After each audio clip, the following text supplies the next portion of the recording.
So with that Sydney Sweeney ad for the American Eagle jeans, what do I think about it?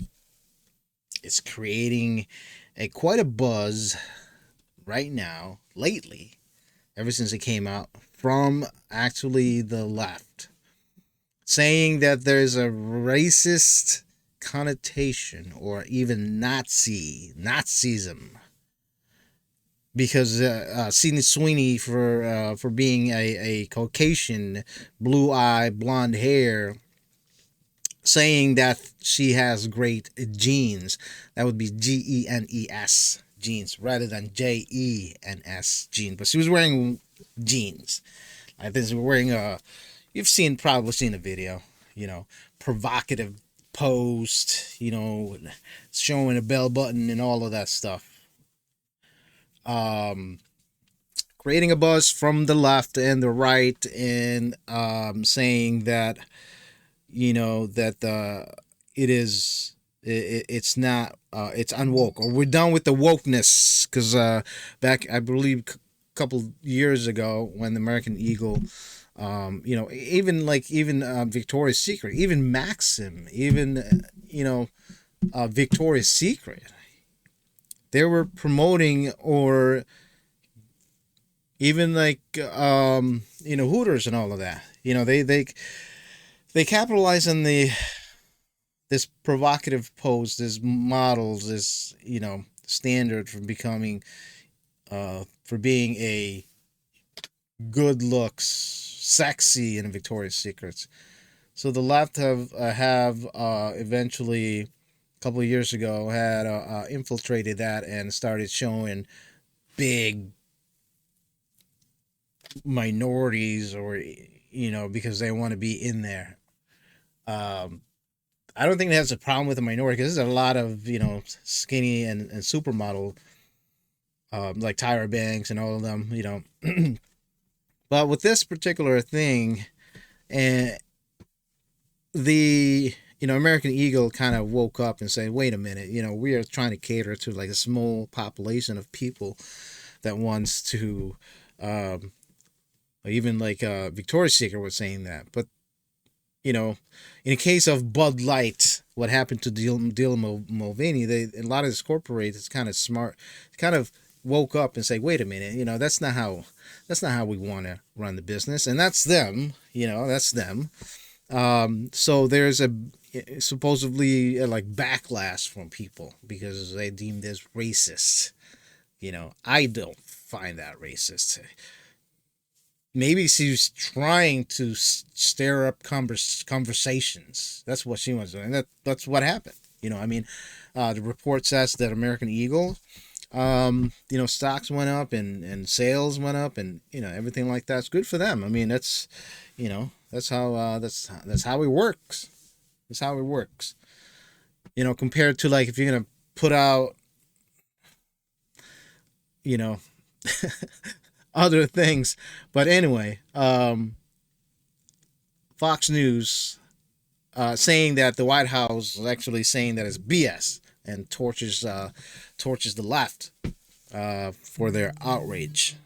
So let's listen in, and once again, I will make a comment. For some people, sometimes they like telling me, oh, you need to shut the heck up because you let the video play. Go watch it somewhere else. This is my channel, and I will do whatever I please. If I want to pause it and make comment of certain things, you're going to have to deal with it. If you don't want to watch my video, I'm not forcing you to. Okay? If you want to comment negative or positive things, please do so. Please subscribe and turn on the notification bell if I'm interesting enough for you to follow. Okay. As a Fox News contributor, I was away last week and I came back to this controversy, and it is still going on. The New York Times had an op-ed saying, "Do these jeans make my ad look racist? Language changes, culture changes, labels are reassigned, and a blonde, blue-eyed actress talking about jeans, or even jeans, is just a pun, not a secret salute to white supremacy." That's from John McWhorter. The White House said this: "That cancel culture run amok, this warped, moronic, and dense liberal thinking is a big reason." Oh my goodness, who is this? Stephen Chung? Looks like a cone head. Maybe that's the maybe that's the top of the thing, but he does look like he has a cone head, you know. But he's saying that cancel culture run amok. This warped, moronic, condensed liberal thinking is a big reason why Americans voted the way they did. 24. They're tired of this BS. That's what he's saying. So, why Americans voted the way they did in 2024. They are tired of this BS. Yeah. The leftists and Democrats generally have just become the party in the side of the political aisle that are full of miserable scolds who can't just look at the ad and say, wow, she's advertising for a company that decided to take a different turn. She moved their company market cap by $400 million yesterday. And for many years, the left has been able to bully companies into doing things that they think feel good for the purpose of woke, but actually lose companies a lot of money and set them up for legal problems if they're publicly traded because they have a duty to their shareholders to make them money. And they were going into all of these areas of politics on the left that actually alienated their customers. So I haven't heard anything from American Eagle about apologies. Usually we look at those buttons, man. They're screaming to hold on. That thing is so tight.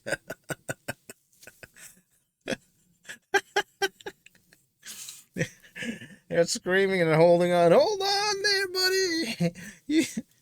In the past, we would see some kind of groveling to this cancel culture mob. I think they know it's working, and that Americans are interested in seeing what they like. An all-American woman in blue jeans. PR person is like, just don't say anything. Just don't say anything. A lot of People like it, PR. and the market likes it too. The money's talking. Yeah. So you remember 2 months ago, Gavin Newsom was talking about fairness for women's sports. Yeah. And now Pete Buttigieg is taking his turn. Interesting.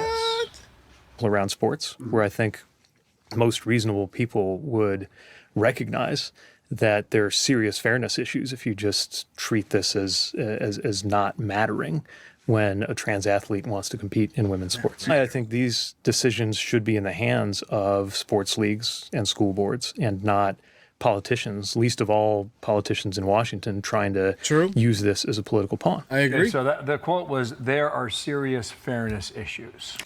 Yeah, see, this is you can see there's a shift, because two to 3 years ago you would not catch him criticizing the LGBTQ community, let alone the trans people, but because he's gay himself, but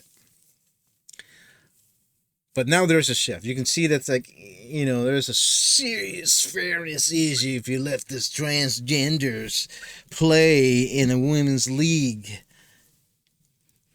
And it should be on the hands of this, sports league and all that. And we've been saying that all along, but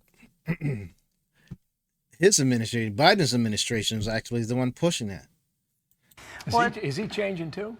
It's nice that Democrats are finally deciding to come over on this 80-20 issue. It took him this many years to figure out that this is an issue of fairness. And he also, gave himself an out. He said, didn't really take a position on whether the federal government should protect women in sports. He said, this is just an issue for local school districts, and talked about the differences. But this isn't just about women's sports, which of course is very important. This is about federal prisons, where they've let convicted rapist males who identified as women into women's prisons. This is about women's spaces in gyms and in battered women's shelters, for example, where they've allowed men into these women's shelters.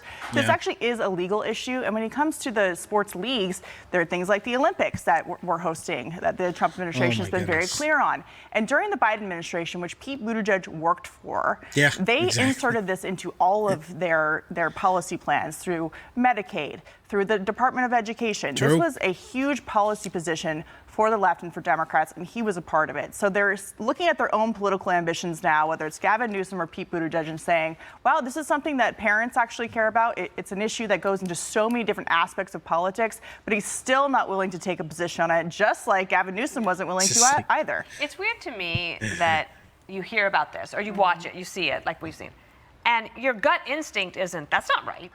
Yeah, it takes a focus group and several polls and many months of figuring out how you are actually going to decide on this issue, not based on your inherent sense of fairness. The focus group is, what does it look like for my political future to try and win a national election? At least they're trying to learn from some of the things that didn't go well for them in the 2024 election. But the fact is, this is a very basic issue, and I think women are interested in the government protecting them from predators who want to be in their spaces. Katie, nice to see you in person. Yeah, we'll see you 6 p.m. Fox Business See you tonight. there. Okay. In for Dagan. See you guys later. Thanks for being here. Yeah. So you can see Buttigieg. I mean, if you listen to it, if you his followers and you've been following him, you know, because he was really careful when he said that. You know, there's a serious fairness. Was he talking about the sports not being fair to the trans athlete, or was he talking about? See, he's on the middle. He's kind of in a grayish. You know, he was not a black and white. You know, like he's not saying that we should not let men play in a women's sports. So, yeah, so he's getting in there because when he sees that the tide, you know, switch over, they can just switch over to the, you know, other positions based on what he was saying. You know, he was just, you know, he sounded like he's like Obama. He was always like in the middle, you know. But it's not fair. But trans people are, you know, they have all the rights to play sports. You know, I saw some, who was a boxer, a lady, woman boxer. She was saying that the trans athletes should have their own little division, a little league or whatever, and then they can fight one another or they can fight each other, you know, boxing, whatever. And I saw some comment that's saying that, yeah, we already have that. It's called men's sport. I thought it was pretty funny. He was right, though. He was right. So, but anyway, catch you later. Until next time, keep it here.